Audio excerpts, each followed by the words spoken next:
I am all ready. I have my headlight on, my sandals on, and I am ready for a great adventure. And I hope you are too. Today we're walking through Hezekiahs Tunnel in Jerusalem.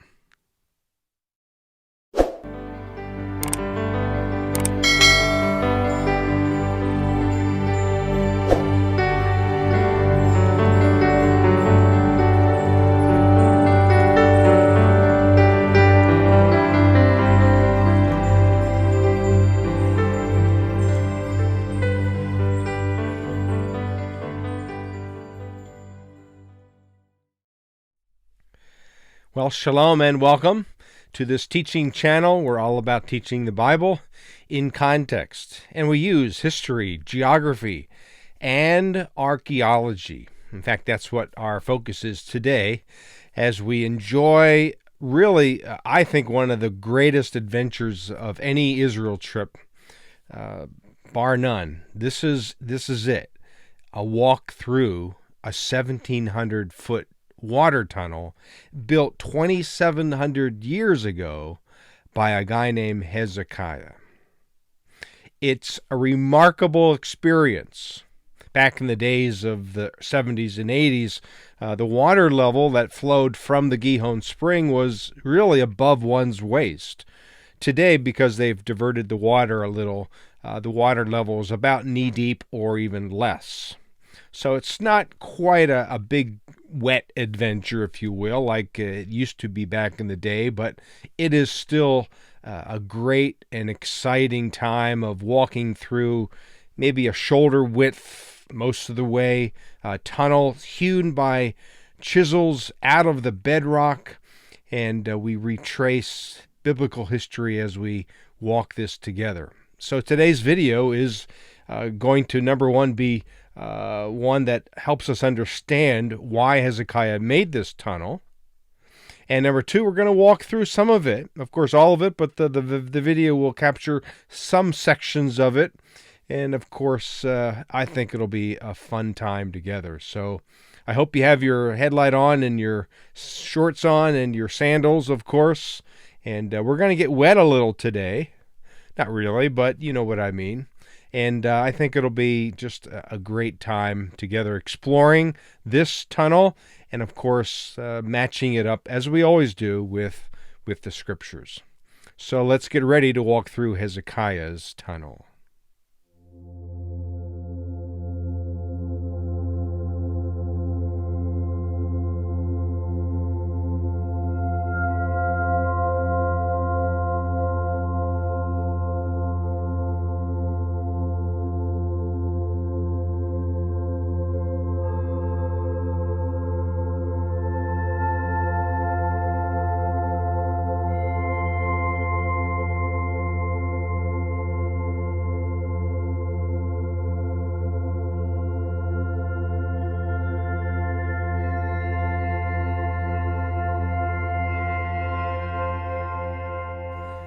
The city of David, in the days of Hezekiah, was defined on the east by the Kidron Valley, and on the west by walls built by Hezekiah on what is called the Western Hill. In this first of three models, we see that Hezekiah, for the purpose of bringing water into the city safely, built this tunnel cut out of rock, and certainly an amazing engineering feat.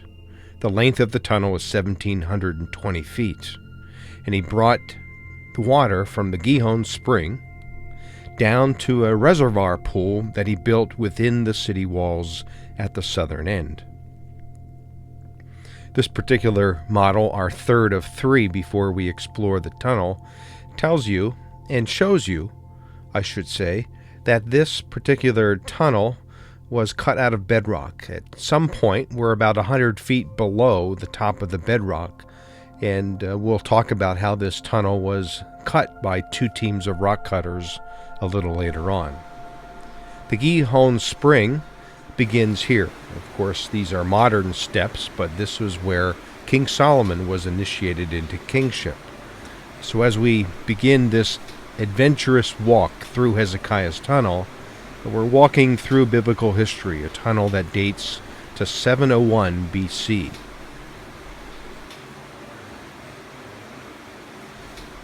Now, once we enter this tunnel area, it's a little wider here, but this is the approach into the tunnel cut by Hezekiah's team of rock cutters.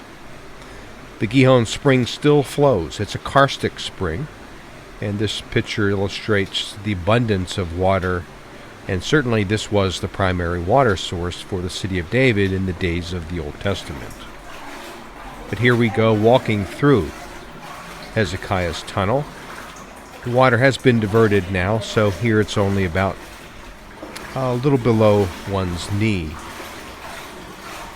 You can see the chisel marks on both sides of this tunnel, and of course the ceiling of this is also cut at some point. The lowest section of the ceiling is about 4.5 feet high. Towards the end, the ceiling becomes higher, like 25 feet high. That's because, as we'll discuss, the second team of rock cutters that started from the south, they started too high. But here is this tunnel. It's about shoulder width, and it's a great, great adventure as we relive biblical history. And finally, the meeting point where the two teams of rock cutters actually met, according to the inscription that we'll see shortly. At the end of the tunnel is a pool. Actually, a Byzantine church was built here because they thought this was the Pool of Siloam, as mentioned in John chapter 9.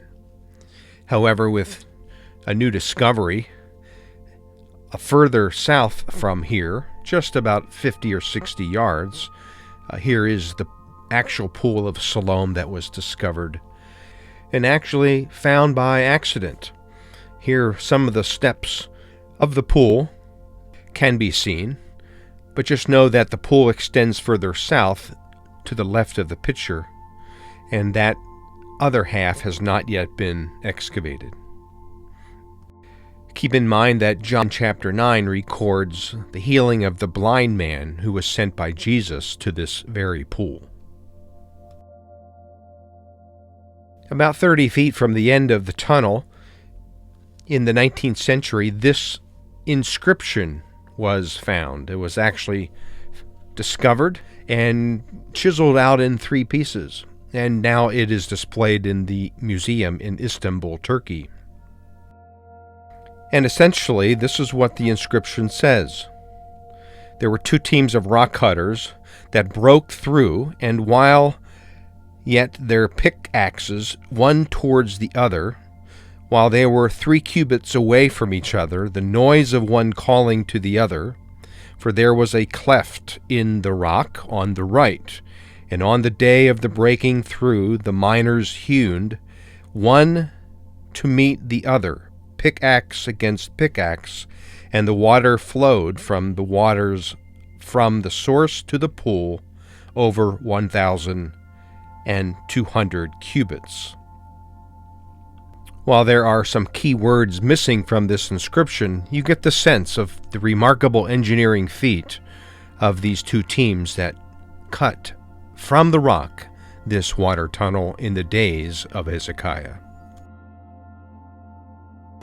So for the purpose of protecting the water source for the city of Jerusalem, while the Assyrians were surrounding the city, Hezekiah accomplished this great task with God's help, and the city of David was spared.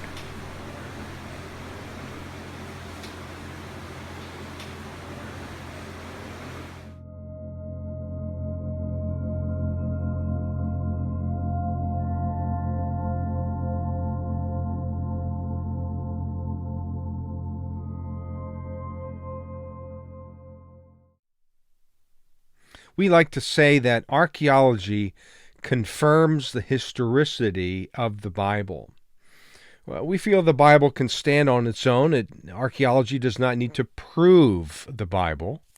However, it really enlightens the historicity of the Bible. So when we read in 2 Kings 20 or in 2 Chronicles 32 and Isaiah chapter 8, verse 6, which tells us of the gently flowing waters of the Siloach. This is the tunnel that Isaiah even was talking about. And it's there. Now, we would have a great difficulty if it wasn't there, if it wasn't explored and initially discovered in the 19th century. But it has, and now we can walk through it with flashlights and with just a heart filled with adventure and appreciation for how, again, archaeological discoveries like this match up perfectly with God's Word. Don't ever doubt the historicity of the Bible. This is one, I think, in my opinion, one of the greatest confirmations, if you will, of the Bible's historical text, Hezekiahs Tunnel. 1,700 feet long, and it's just beyond me. It's remarkable that we have a chance to walk through it even still today. We do this, by the way, on every trip. Not everyone chooses to walk through Hezekiahs Tunnel. I would say if you're a little claustrophobic, it's probably not for you. But it's a fun time, and I hope that you enjoyed this video. So until next time, I hope you tune in to further teachings about the Bible in context of the land of Israel. Shalom until next time.